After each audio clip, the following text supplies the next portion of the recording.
Hey YouTube, this next video is going to be about the practical on the level 2 course. Um, I'm going to incorporate a few tips that I was given by my instructor, and it helped me pass it with flying colours. First things first, make sure your appearance is immaculate.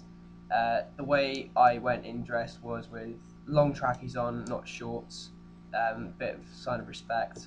Make sure your trainers are obviously tied up and not the laces tied in the shoe. Make sure you're wearing no jewellery, no piercings are on display. Make sure your tattoos are covered up unless it's completely impossible to do so. When it comes to your hair, make sure it's just nice and neat, not necessarily worrying about making sure it's short, because there'll be discrimination against females and guys with long hair. Just make sure it's nice and neat. Try and go clean shaven as a sign of respect of how hygienic you are. And what I was told by one of my instructors was to tuck my t-shirt in, and I found out that again it's a sign of respect and shows that you're a bit more competent than most of the other people. When it comes to the actual induction, you need to know the gym that you're working in, or need to know the gym that the induction is taking place in, because you don't want to be pointing out the fire exit and you turn and find out that you're pointing out to the water toilet. So make sure you know where the toilets are, make sure you know where the fire escape is, make sure you know where the first aider is if it's not yourself or the internal verifier.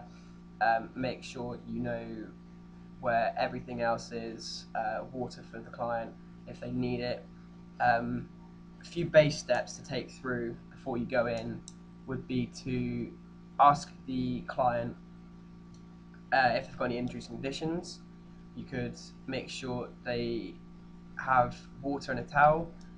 Make sure they're comfortable with the exercises that they'll be being put through, so like show them the plan before, and if they need to, make the changes then and there, because obviously fitness instructing and personal training is all about the client and the client's needs. So if you need to make it tailored on the day or at the moment, make sure you do so with the utmost confidence. Don't sit and babble, because you'll get marked down for being a bit silly, really. The next point I'd make out is make sure you're confident and you know what you're doing.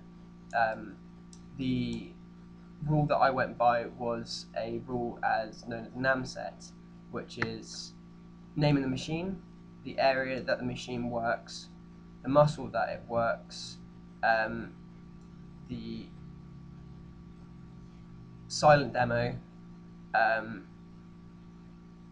exercise, and then teaching points, as well as adding on at the end. So make sure you know your stuff, and if you need any help, make sure you email me again or comment on the video.